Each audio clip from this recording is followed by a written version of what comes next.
Here we are back at it again for the AI Ecosystem Podcast. I'm your co-host, Bob Moore, here with Lindsey DeFalco, Chief Product Officer at Crossbeam. Man, we had great feedback and conversation around the episode from last week. I feel like more AI tools are listening than humans. And by that, I mean, like, so many people ask me for the transcript. It's this weird thing where I don't even know that the consumption of all this stuff is actually going into human ears as much as it's going into people that are distilling it down into AI summaries, or we have an internal agent now that has, like, quote unquote, listened to every episode of the podcast and kind of like answers questions or references episodes. And that gets weaved into the rest of our kind of internal sales collateral and product marketing stuff. I don't know. I guess I used to say, like, only my mom listens to this stuff. And now it's like only the robot that my mom dispatches listens to this stuff. I don't know if that's been your experience, Lindsey. Is anybody out there listening? Yeah, I was going to say, it's not just your mom, it's also people that are employed by you. I think our usage spiked. That's right. Great. We're really Viewership. 10 out of 10. I do think it's fascinating. I also got a couple of requests for the transcripts. And while normally I would shame people for not listening, it's interesting because there is just a different way to consume the information now. And one of them, like, audio information at 1 second per second, it just feels like a broken model. Yeah. And it's like people learn differently. Some people, I was actually just wondering right before this, like, who actually watches this versus who listens, and, who is feeding it into some sort of AI tool and getting back a summary. Or I wonder if anyone's taking a transcript, putting it in Notebook LM, and then making it make a new podcast. No, don't do it, Lindsey. Don't finish that. Yeah, the reason it makes me sad is that it could be better.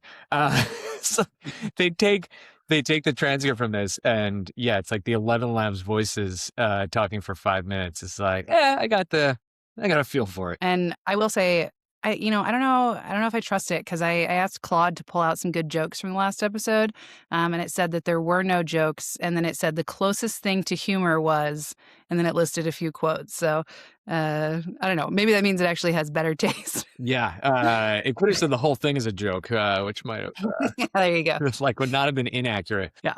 Interesting. That does, like, what is interesting about this whole concept, though, is that and to kind of pull us into a topic that I think would be interesting is, like, you now have this world. We talked about oh my God, no one's going to have jobs in tech in 2 years. And then we kind of came back to reality in the next episode, and we're like, hey, we all have jobs, and that feels really far away. And there's this, like, middle world where we're in right now, where we have these coworkers that are actually agents or AI tools. And so even just the way that you think about distributing and storing all of the information that other people need to access is totally different. Like, I wouldn't have spent time trying to look up how to automate dumping transcripts from Riverside into some sort of repository that Claude can access when people are using it to ask questions 2 years ago. Like, that just wouldn't have been something that was necessary. And now it's like having a repository of this content is just as important as people having access to it live or having the recordings. Yeah, and the cognitive load of building those pipelines is, like, approaching zero. So, like, the math always for me on that kind of stuff is like, well, I'm a big fan of just, like, being a workaholic and just, like, doing more. If it takes me 2 minutes to do something, like, I've always been skeptical of, like, let's over-engineer some pipeline to automatically download the transcript and move it over to some Google Drive, and, like, this is going to break at some point and whatever else. And, like, I'm totally flipping on that, where before I would have said, look, it's going to take 2 minutes every episode, and it's going to take me 200 minutes to build this. If we think this podcast even gets to 100 episodes, I think we're over optimistic. I'm really down on the podcast when I shouldn't be. This is it's great. Oh, bummer. I am self-deprecating until things break through. So now that what did you use? N8N, or you use something to create like that auto downloading pipeline? Or so, speaking of my confidence in the podcast, I was actually like, well, we're not there yet, so I'm just manually dumping them into you're doing it. You're doing the thing. Okay, good. So yeah, you're right. We're in this hybrid state, right? But I used I've been using Zapier a lot more now, which I've always been a fan of and used for various like kind of shortcuts and like personal efficiency optimizations. But uh, they have this AI copilot now that's just a chat interface that sits inside of their UI for building workflows.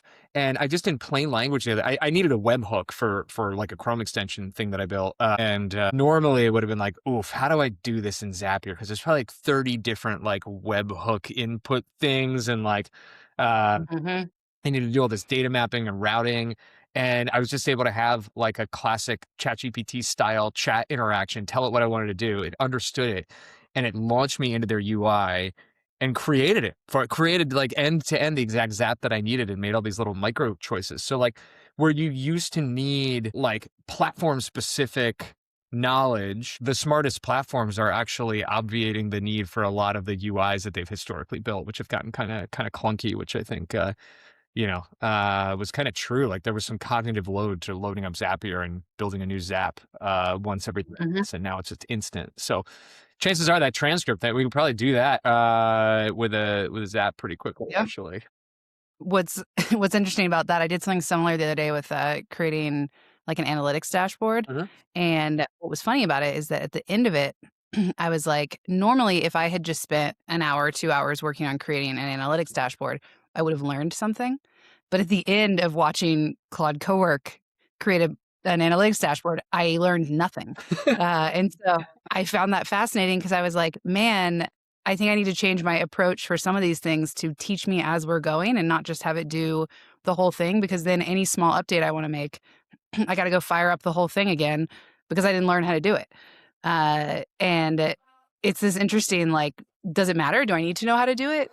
Probably not, because that's only going to get better. But the way I'm thinking, I'm still like, wow, this feels weird that I created this thing and I didn't learn anything. And I also like, I don't know the inner workings of it in a way that I'm super comfortable with. And so I think that's like, maybe that's just where AI still is right now, and it's not going to be there in a year.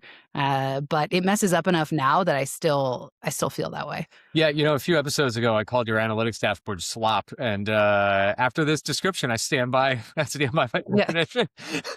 I haven't forgotten it. Yeah. No, Mhm. I was on a call yesterday with some like founders in the one of our venture firms portfolios, and we had this exact discussion. It's just like the cost of maintenance versus the cost of just like net new generation. And it creates Yeah. extremely ephemeral amount of output, but at the margins, it's kind of costless to manufacture this stuff that ultimately is kind of disposed or disposable. And like, what's the line that you cross to actually build something into a repeatable, like multi-user platform versus just like the point I made on that call was it actually writing a SQL query into a business intelligence platform that's capable of being maintainable and distributed across your company and has distribution and kind of all these things that make it persist is way more cognitive load and time consuming than just like going into Claude and being like, go figure this out. I want to know XYZ thing. And yeah, we probably end up in the Zapier world in the middle somewhere where like you've got these systems of record that have distribution and then you have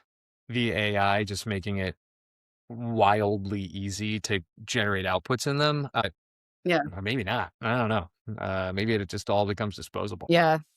There's this interesting trend I've been seeing where, and I don't know how much of it is linked to influencers. It's hard to tell. But I have found I've had a similar experience in like for myself in Crossbeam, which is like there's this theme right now with marketing teams where they are starting to operate in GitHub or Oh GitLab, yeah. and they're starting to think about their content as a repository. And what's interesting about that is like if you've done engineering, then you know all about Git and you understand there's like a repository of content. There's branches. You have to get approval to merge that branch back into the main content or main code, whatever it is.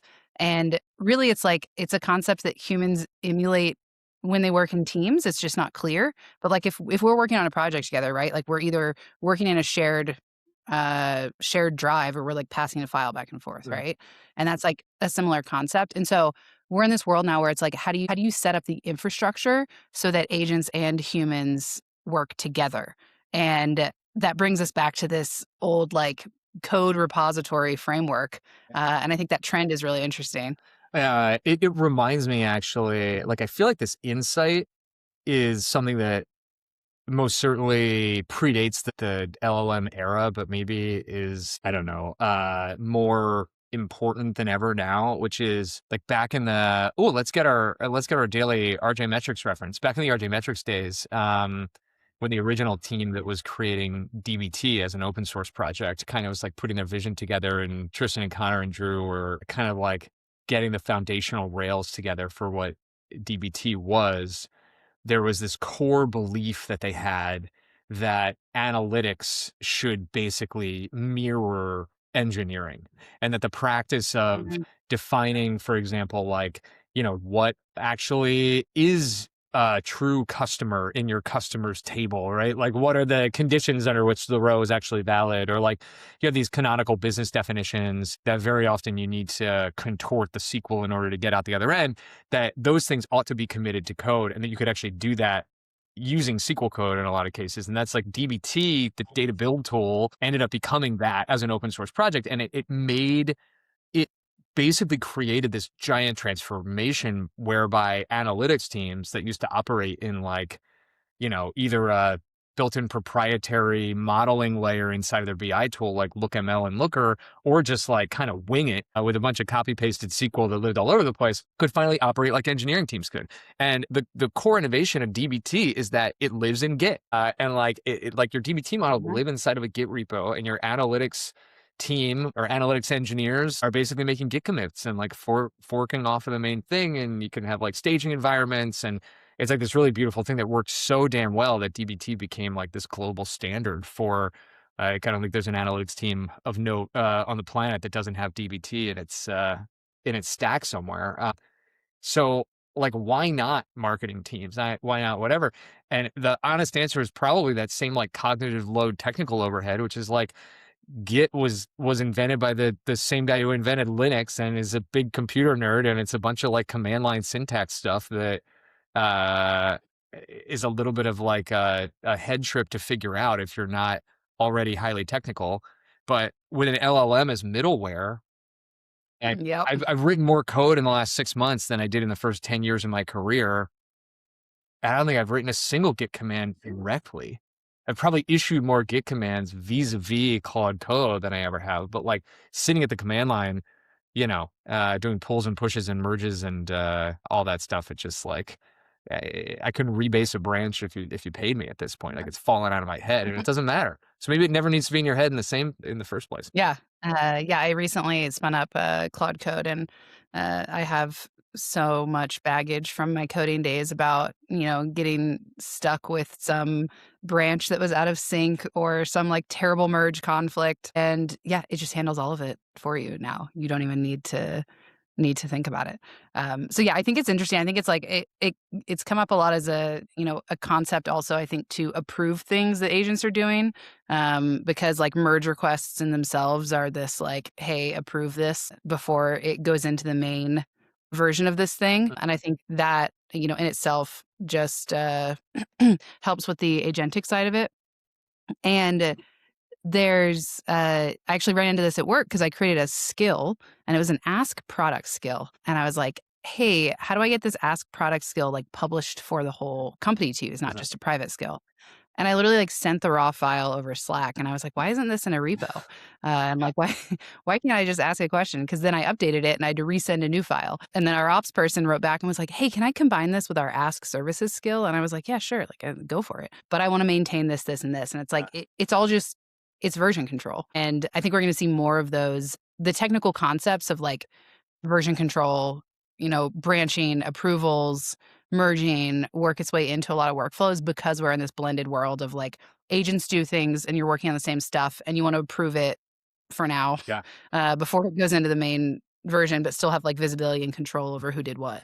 Yeah, it's funny. On the same call I was on yesterday, one of the people demoing showed that they are doing exactly what you're describing, which is they have all their Claude skills in a GitHub repo. But like, the question behind that is like, what happens when someone who's not one of the engineers at your company wants to work on a skill, because like not everybody has a GitHub seat, A, and then B, not everybody who knows how to use the skill builder skill necessarily knows how to interact with Git. And maybe, for the same reasons I stated earlier, they don't really need to, but I don't even know that they need to know to like get there. So it almost creates these, if you want to do version control, you're kind of locked into a user base that is accustomed to doing version control, which is limited to engineers, which like cuts off, the majority of your org chart from being able to contribute. It's like it's kind of a thing.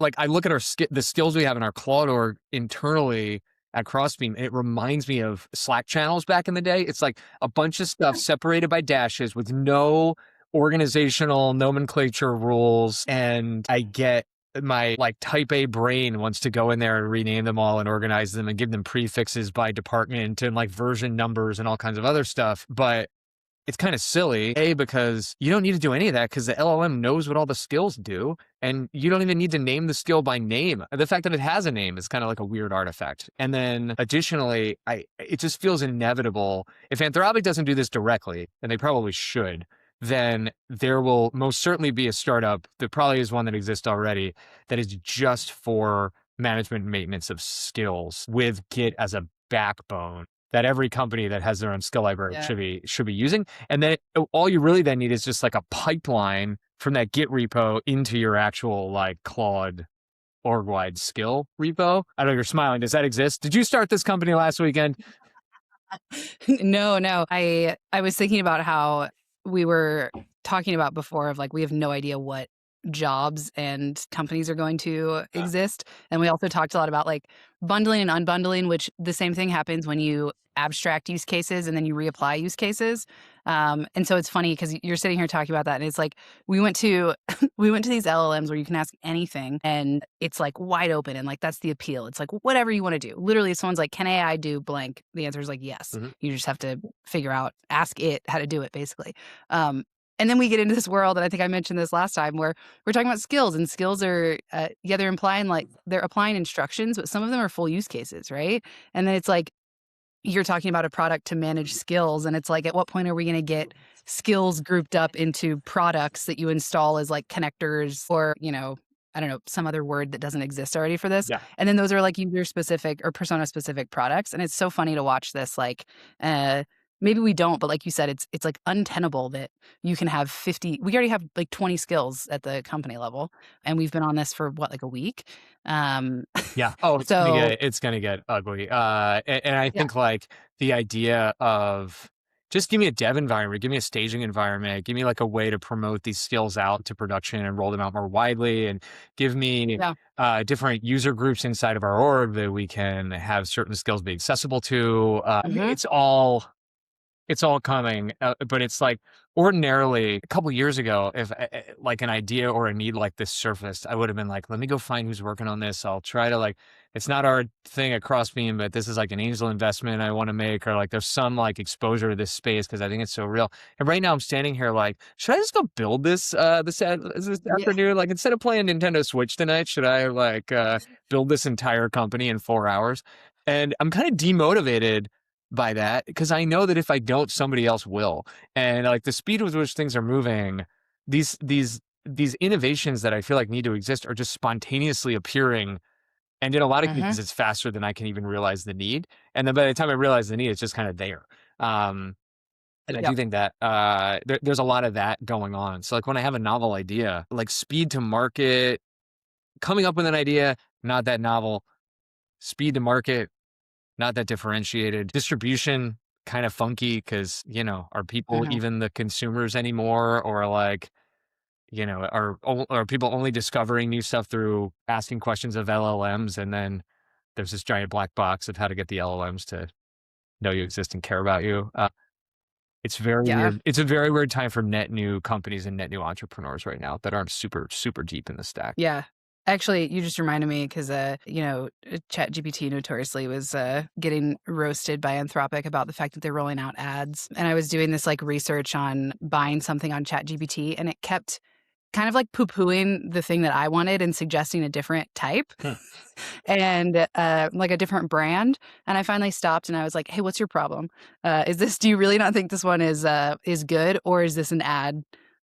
Or is this some sort of like, I don't know, is this getting surfaced higher because of like AEO? And it said no. I don't know if I believe it, but it was like, no, this is just what I think. And I was like, yeah, okay. I don't know if I buy it. Yeah, who knows what's in that system prompt? Yeah. Uh, yeah. I'm glad the ads aren't there yet. They do feel inevitable, and I do feel like I would immediately start buying those ads, which is also like kind of Hmm. wild. Yeah. I saw a chart the other day. It kind of blew my mind. I didn't think it was this extreme, but it was a market share by percentage of the LLMs in the consumer market, and ChatGPT was like 95%. Yes. Yeah. Which like I my world, it's kind of amazing still to realize just like how big that market is and how much consumer adoption for ChatGPT is there and how dominant. I mean, it's like it's on the same order of magnitude as like Google's share of the search market. I mean, I think they did the absolute best job of basically they became like synonymous with AI chat. Like ChatGPT is like, the universal phrase. And I think even internally, it was interesting because when we were talking about like what tool we were going to use, the general sentiment was like, oh, Claude. And then if it's like word association, it's like Claude Code. And like Oh, they did, yeah. Yeah. like Anthropic did such a good job in the code space that and now in the enterprise space as well, which I know OpenAI has also made very strong strides in. But yeah, I think they just like did different things really well, and that's still sticking. But I don't know that if I asked anyone in my family Oh, yeah. who did not work in tech, if they knew what Claude was, that they would actually know what it Yeah, you're is. totally right. I like my dad's on ChatGPT all day. We have a little Gemini mix in there. This is funny. This who knows what AI generated content farm this actually is, but this chart here, I'm like, oh yeah, look at that. That ChatGPT is like way up there. And then you realize that they made this y-axis like quasi logarithmic. Like, what even is this scale? Like 0 to 5 is the same distance as 0 to 10, and then like, is that logarithmic? I don't know, but they did whatever they could to make it so that these lines were actually visible. Yeah, yeah. It's really funny. Like, if this is true, true 0 to 100, every single one of these lines would be like at this spot or lower. So they're doing everything they can to tell a story there, but it's pretty Yeah. manipulative y-axis. It's like ChatGPT's market share is absolutely massive and doesn't Yep. appear to be slipping despite this incredible momentum among business nerds, I guess, that like Claude Mhm. Code and Claude Cowork are on a tear. Yeah. Okay, I have a topic that is gasp ecosystem-y that I want to get into because it it's been really top of mind for me the past few months, essentially like since we've had our MCP server in beta. Mhm. And also then it's really been compounded since again, as you all know, we rolled out Claude the enterprise whatever version to our company where you can hook up different MCPs and do the thing. So the thing I find really interesting is like the style of conversations that happen between tech partners and integration partners, and like how you even do integrations is so different now. And what's really interesting to me about it is that there's now this world where there is zero effort required on either side of a partnership to actually show joint value because these LLMs are literally the integration layer and the product interface for integrations. And so we're now in this world where, like, let's say we're talking to one of our tech partners and it's like, hey, what can we do? We have an MCP server, we have an MCP client, like, we have some agent functionality, like whatever it is. And it's like, oh, you have an MCP server? Let's hook up both our MCP servers to Claude or insert LLM, and then let's just ask a question. And like immediately you have a functional integration that has value. It's like, does that change how people partner? Because you don't actually need this integration work and everything turns into more of this like co-marketing exercise. And Yeah, there's yeah. this trend that I'm like seeing the beginning of that I think is really, really interesting. So we've observed something related to this at Crossbeam. I think maybe it coincides with the LLM era, but I don't think the LLM era is actually the origin. But I think it pattern matches on what you're describing, which is in the very earliest days of Crossbeam, the people who partnered on Crossbeam were all technology partners who had integrations into each other's systems. So it's like, hey, we've got this 1+1 = 3. When you use our product, your product gets better and vice versa. Tons of joint customers, all that stuff. And that's a great model, still works to this day. But then we started experiencing this thing where companies would partner on Crossbeam and work really hard on co-selling and cross-selling and creating overlap in their audiences when they had zero technical integration whatsoever. And there are two examples of this that I think are really strong examples, which is people in the Salesforce ecosystem who just use Salesforce as like middleware for data coexisting in a spot, right? So it's like, I've got a customer success tool that makes your customer success process way more effective. And I've got an email automation tool that like sends the right email to the right person at the right time. We both connect into Salesforce, and they both have enough joint customers who happen to have the data side by side in Salesforce that they don't even necessarily need to build an integration to have a better together story, because there's like this glue layer in the middle that makes a better together story like intrinsically valuable. The other ecosystem where we saw that was in data warehouses. So this is at Stitch, my company after RJ Metrics. We would co-sell with all the business intelligence providers like the Tableaus and the Lookers of the world. We didn't have an integration into Looker. There was 0 lines of technical code connecting the ETL platform Stitch, pulling all this data out, and Looker's charts and dashboards. It just so happened that we dropped data into Snowflake and they pulled data out of Snowflake. And that was enough of this middleware technical layer. So our universe of like quote unquote partners and go-to-market partners and co-selling partners was not limited by the technology we had to build, but it was limited by like who coexisted within the same like middleware layer where the data soup could happen and someone could create a value proposition that was still better together. And what the LLMs are doing, which I think is the point you're making, is like the LLMs are the ultimate be all end all middleware glue layer. Exactly. It just allows if you have a single, like you could have completely unrelated products that just so happen to be consumed by the same people, like the same people that drive a, car of a particular type, eat a certain kind of fast food. Now there can be like an intelligent, very, very brilliant, like coordination of that joint market and story to be told and executed upon. And you might have 1,000 permutations of that you can do at way, way, way higher volume. And all of a sudden there's a use case for it.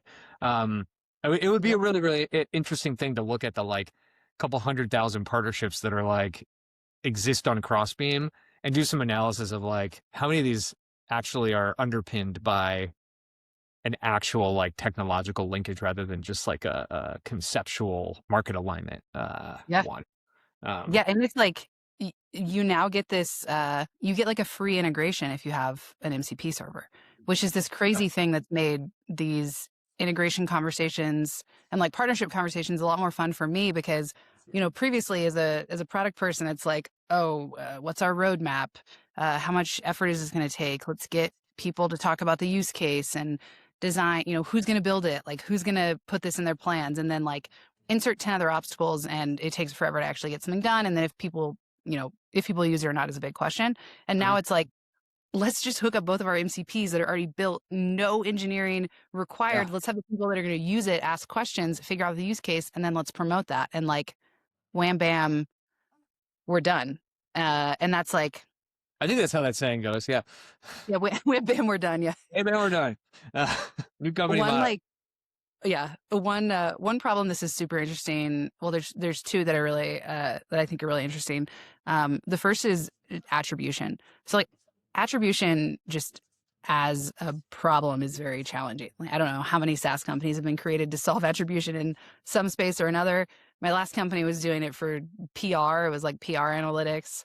It's something that, we've taken our own stab at here at Crossbeam. But in a lot of ways, if I'm being completely honest with myself, Crossbeam in isolation is not well suited to solve the attribution problem because we are not the full engagement layer of what's happening in the go-to-market uh, uh, like collaboration layer. So like we don't know what emails and what Slack messages are getting sent between sellers and partners. We just don't have that information, and that's not our business. I love now is that if you have an MCP server from a company that is what they do, and you have Crossbeam data, and then all of a sudden you can create this attribution agent where you're looking at, any opportunity that closes, go pull all of the engagement data from my sales, like outreach or forecasting or whatever tool collects all of those touch points, and then actually create real attribution with all of the like the full data story. And that's something that's like, I mean, that's possible right now. And it requires somebody to just call two different MCP servers and put that together in a product that is available to them now. Yeah.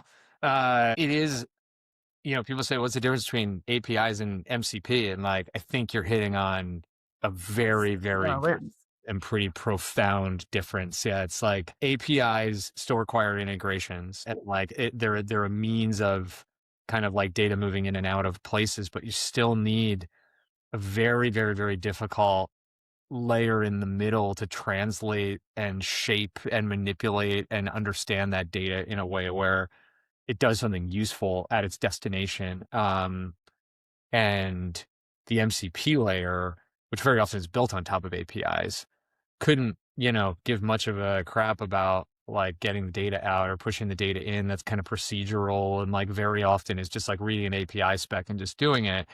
The real beauty of it is its ability to hold multiple thoughts in its head at one time and dynamically figure out how to solve for getting A to B. So like the MCP is effectively replacing the need for these like one-to-one custom built technical integrations. And like the Zapiers and the Trade.ios and like all the companies in that world, the Workatos, that have been these like scalable glue layers to allow for a whole lot of integrations to get built that are like a little bit bespoke.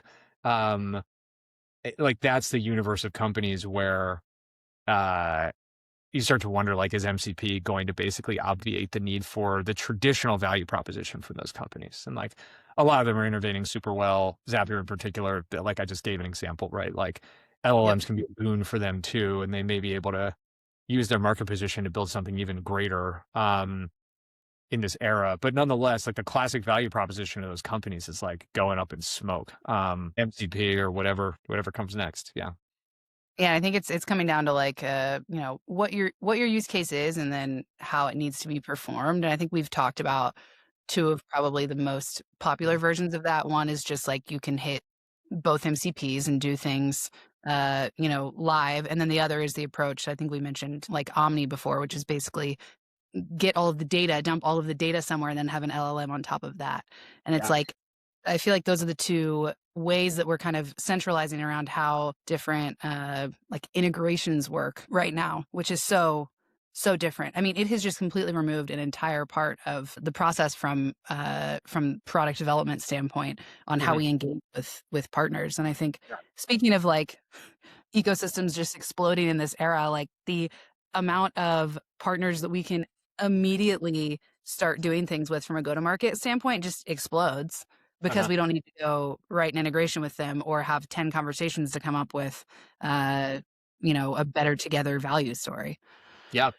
Well, this is like yeah, high class problems, right? Because then you start to, this is where things like marketing as code start to become pretty relevant, because your Yep. problem, the gating factor in standing up new partnerships, particularly integration driven ones historically, has been the technology burden associated with actually making those things work and making them stand up and finding people to test them and whatnot. But like if you're replacing a lot of that, or at least maybe a first pass at that with an MCP layer in all cases, suddenly you have an unlimited ability to technically serve integration partnerships up and the value proposition associated with them. So then your burden becomes like, how do you actually bring these things to market and kind of manage and maintain and distribute and cut through the noise with all of it. But a great example, you mentioned this to me the other day, and then I totally stole it and turned it into a LinkedIn post. But I posted just like, hear me out, PRMCP. And Oh yeah. For the jargon unfamiliar, first of all, you're very lucky. But PRM is partner relationship management software, which is this category of software that very horizontal feature wise, but the one feature that most people buy it for is lead registration. And it's like a system by which, if you're a partner of a vendor company, you can register leads with them. So, to get credit for having referred leads, or to kind of initiate some kind of orchestration or coordination between a vendor that builds a product and a partner who often is servicing or reselling that product. And like PRM systems are kind of the governing layer for that. Crossbeam doesn't do lead registration, and it doesn't really do PRM. But historically, it's been really hard for us to partner in PRM, largely because of these technical challenges. Like, a lot of the PRM systems have been around for a while. Their APIs are kind of funky or non-existent or like undocumented. And there's enough of them out there that there's always been a way for us to partner with them or win together with them without physically going through the pain of building point-to-point integrations between Crossbeam and all the different ones. Because I think we get no economies of scale. It would take 10 times longer to build 10 PRM integrations than it would to build one PRM integration, because they're also different and bespoke. So anyway, long story short, PRMCP, right? It's this whole conversation we've just been having, but what if Crossbeam actually had amazing interactivity and interoperability with all the PRM platforms, and it was just done through MCP? The use case for Crossbeam in the PRM world is like lead registration ultimately is a downstream output of an account mapping exercise. So if you identify where and how you're working with the same companies, or you're working with companies that your partner cares about, or you're both attempting to win or enter into similar companies, these are all great use cases or reasons to register a lead. But how do you know which leads to register? Well, you need account mapping. You need to draw those Venn diagrams. That's what we do. We're good at it. So what if agentically you could be monitoring those overlaps in real time, and then as they're relevant, you could automatically be feeding them into a lead registration system completely touchless, like in an agentic way. And MCP would make this possible. Like, our MCP is a lot. You could do it from the Crossbeam end right now. It's just a question of like which PRMs are going to release MCPs and how robust are they going to be. And the guys, we love all our PRM partners, but I'll name drop Intro, who I think is the first one that I've seen that's released like a fairly robust MCP offering. I was chatting with their CEO this past week about like connecting those dots, because I think we might have some pretty cool stuff we could put together at that MCP layer if that proves true. Yeah. And this is like, I mean, that's a fantastic example of all of this, because something that, as you said, a problem that was always either too difficult, too daunting, or, the value and effort matrix didn't really line up, is now super simple. I'll put quotes around simple. And also like super easy to validate, because all you need is somebody who uses, I'll use Intro since you just did, like uses Intro, uses Crossbeam, you have, their MCP, our MCP, and then all of a sudden you have an agent where you can pull accounts based on certain criteria, automatically register the leads, and boom. And then if you like blow that out, if you're working with partners that have multiple PRMs and you're like toggling between all their different portals and systems, then okay, you just bake that logic into whatever AI construct you're building it in. If it's in the agent, if it's in, skill, whatever thing and whatever tool and app you're using, you bake that in, and then you have this like I don't know, I was going to use some really bad analogy, but basically you have this like really complex problem that is distilled down to this MCP connectivity, and it's all being done agentically. Yeah, the only thing that stands in the way of that vision is everybody has to build an MCP server. And I wonder how many of the PRM platforms that are out there that have not invested in their APIs are now going to be in a spot where you can't really build a good MCP without having good APIs. Most people that go to build, you can build an MCP in a day if your APIs are absolutely fantastic. But even for us, right, when we went to build the Crossbeam MCP, it was like 2 days on the MCP and 2 sprints on making the APIs robust enough that the MCP could do all the things it wanted to do, or serve all the use cases that we could come up with, even on the back of a napkin. So yeah, it does put us into this era of like, it's like an API arms race to stand up competitive MCPs to actually create this value that we're describing. And I just hope the motivation's there. Like I hope there's enough folks that kind of get it and are forward sighted enough to invest the technical resources in it. But Yeah. I'm And hopeful. Yeah. yeah, and there's also like, we're talking about MCP, but like, do they need an MCP for some of these cases? If you're building an agent, like the actual submission of the lead is deterministic. Like all of that's pretty deterministic. So API endpoints, like you can use APIs within an Yeah. agent to, Yeah. We really are, like, the Crossbeam side is more the triggering event, and yeah. where a lot of the logic likely needs to live about like prioritization and routing and Hmm. like decisioning around what to do with this thing that just occurred, which the MCP could be quite good at. So like you're Yeah. right. Yeah, if we could just get a hold of the API documentation for everybody, like maybe we could actually build into an agent on our side, like deterministic knowledge about how to execute on XYZ. And we don't even need a proper MCP coming out of the other end. We need destination endpoints. Yeah, assuming Yeah. that we don't need any feedback back other Right. than like, status code 200, you did it, you threw it over the wall. But like for V1, maybe that's true. Yeah. What's Which is basically our product roadmap, like coming to life in public. They say work in public. This is what we're doing.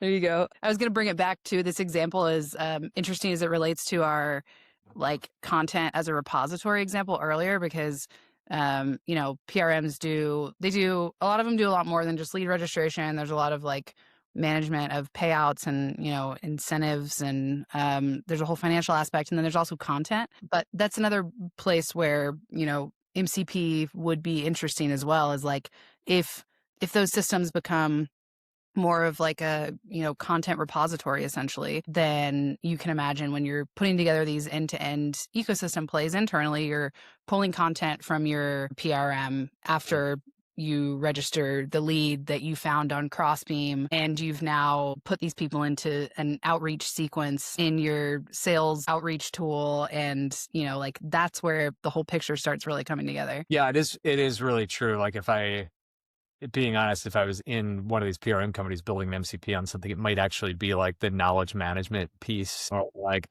what are you really a system of record for? And in a lot of these, yeah, it happens to be just like you're basically like the yellow pages or the white pages for who all these partners are and what they need to know. And like maybe that's actually it's not a partnership ecosystem focused MCP application. It's actually like a internally focused like product development, like accelerate the value I'm bringing to my own customers with my own features. And it's probably where I'd be spending that gas.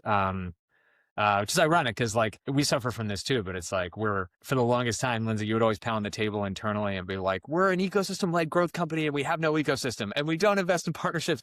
And like, why can't we, drink our own champagne harder? And like, finally now we're doing it. That ecosystem has kind of come to life, but we had to reach a certain scale and, like move into that universe where our champagne was actually, we had to turn 21 before we could drink the champagne, basically.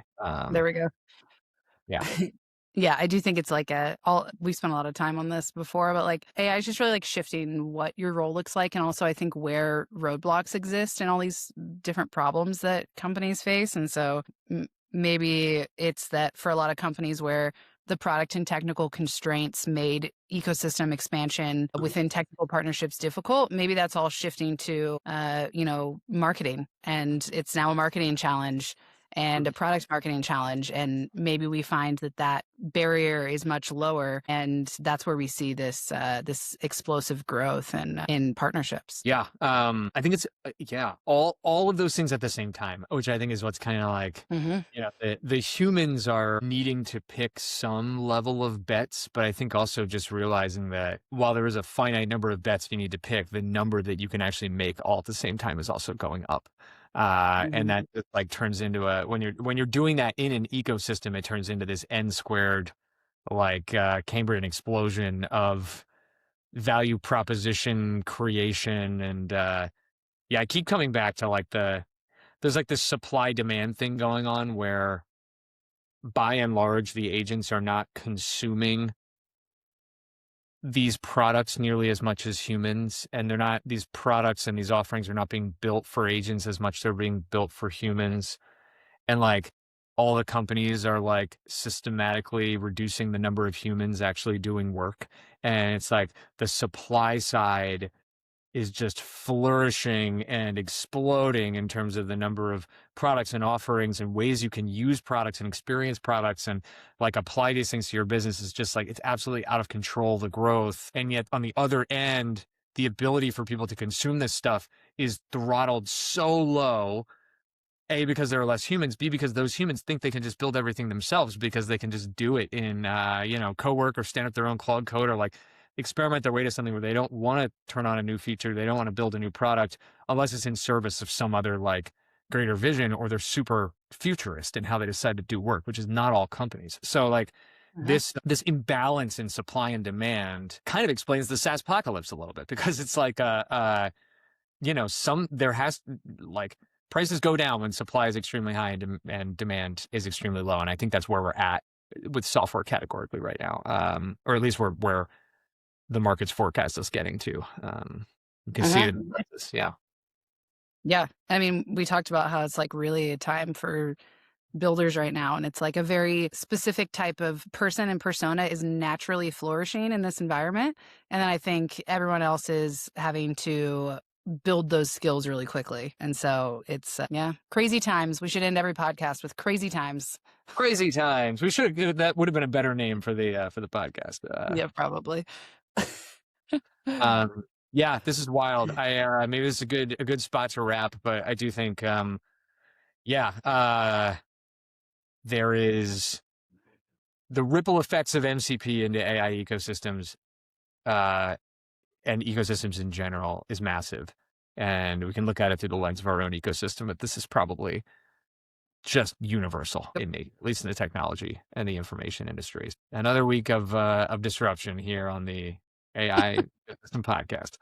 Look at us talking about ecosystems. We did it. 2 for 2 here. All right. I hope you enjoyed reading this transcript, whatever bot is flying through this right now.